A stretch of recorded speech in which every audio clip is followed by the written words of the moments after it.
What's your favorite home cooked meal your mama made when you was a youngin? Well, my mom was terrible at cooking, but a couple of the dishes that she made that I really liked was, one, she made garlic shrimp really well. I liked it when she made steamed egg, but she was really inconsistent with it. Like sometimes it'd be good and sometimes it'd be terrible. She would also make this like super Chinese dish that mostly during New Year's time, where it has like mushrooms. It's like in a pot. It has like mushrooms. It has like the fat choy, like kind of like basically what that is like a kind of like hair. It's like a stringy type of ingredient that they throw in there with like meat and stuff. So I like that. It wasn't pork floss, yeah. I know, my mom is literally like that. I told her that I like persimmons, and she always preps persimmons for me every time I go back home, like a bunch of fruit. It's like she knows that I don't have cut fruit, and like she like over prepares for it. She'll get dragon fruit, she'll get like pears, she'll get peaches, like, and I'm like, Mom, it's hard for me. We'll go out for dinner and we'll go out to dim sum, and you know, it's like heavy foods, and I come back, I'm like, I don't have the stomach to eat this yet. Your mom seems like such a bubbly personality based on your vlogs. She is now. Like now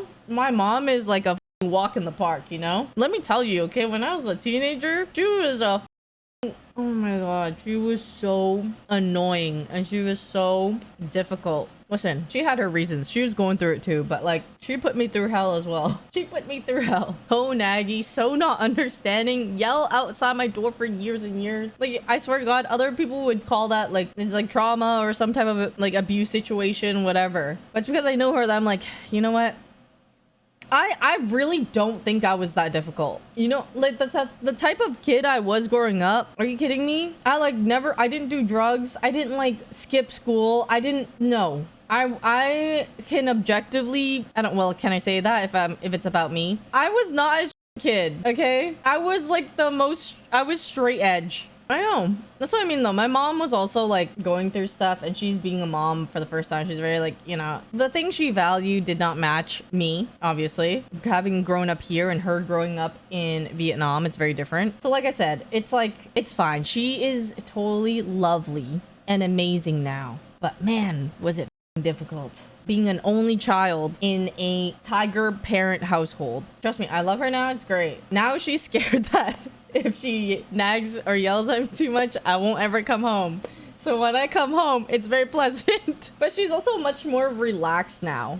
Like, she used to be a lot more worried because, like, you know, I didn't have like my career going on, didn't have a lot of things. Like, she's a lot more on edge and antsy because she's trying to make sure that like I'm gonna be okay, you know, in the future as an adult. So I understand. It was still not fun to go through, but yeah. Now, intense Yvonne, mom now intense. Literally though, my mom has a f***ing tent on her bed. You guys, Nosy's joke makes more sense when you guys actually see this. Let me tell you like how extreme it is, okay? My mom used to be so controlling. She did not even let me barely even let me have be friends with boys, okay? Like, she'd yell at me, do everything, whatever. This is my mom now, okay?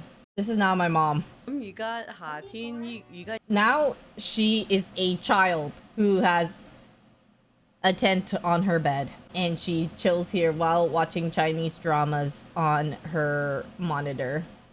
So I was just funny because like, why am I walking upstairs and just randomly passing by and seeing this in her room?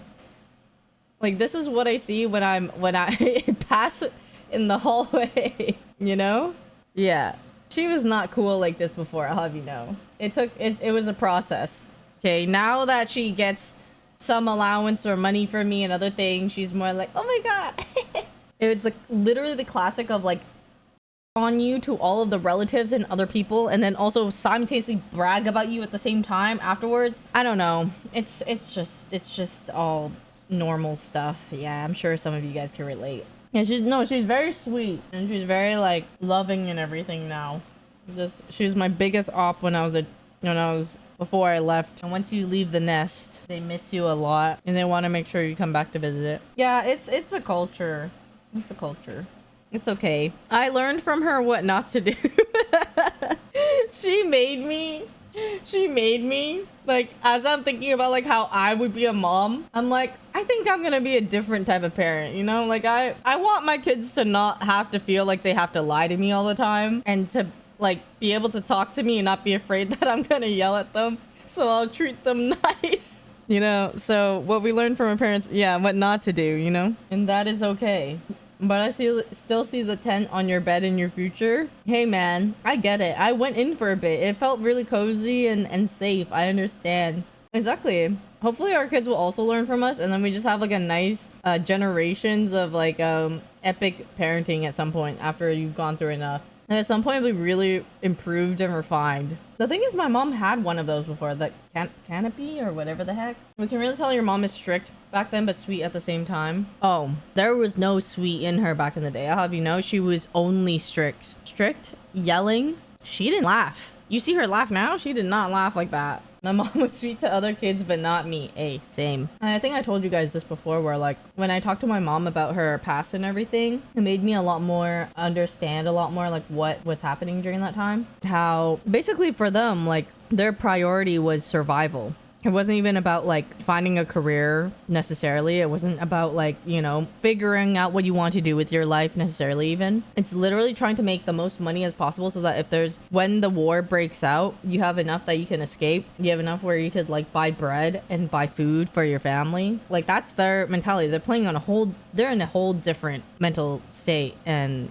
environment. So like it's very hard, I guess, to like withdraw yourself from that, even if you've immigrated to a different country. I think growing up having experience very much so that money is security places a very different type of value and upbringing that you're gonna have on your kids. So I get it.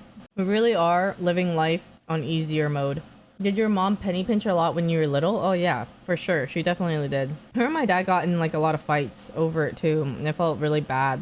Told this story so many times, but like it's just because it's so vivid in my brain where like she wanted to buy like a $20 pair of pants, and then I remember my dad was giving her like a hard time about it. They got in a fight, and then she took the pants that she just bought and went to the porch and like cut them up while she was like angry, crying, yelling, everything. And I still remember that. I'm just like, dang, you're like really straining yourselves over money that much, and it's like such a thing for you guys, and like you're fighting over it and feeling so sad over it. Yeah. My relationship with my mom changed when my mom finally saw me as a person and not just her child. Yeah.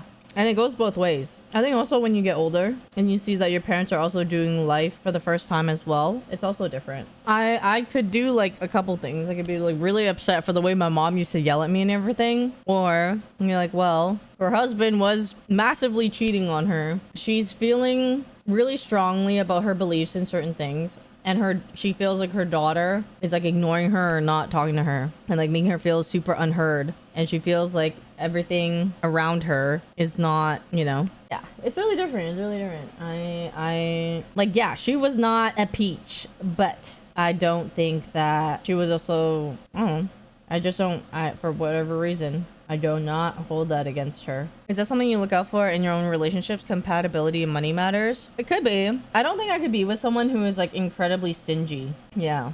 Like if I had to, I could not be with somebody where like, say there's no reason as much to either. Like if we're both making decent money and like you don't want to chip in for a gift to like give my friends for like their engagement party or something, then I'd be like, you know what I mean? So there are like money incompatibilities, definitely. They also can't be too like loose with money or like spend all the money or like be very careless with it or be like have fixations and like buy whatever and then be done with it the next day, you know? Like that would also be crazy.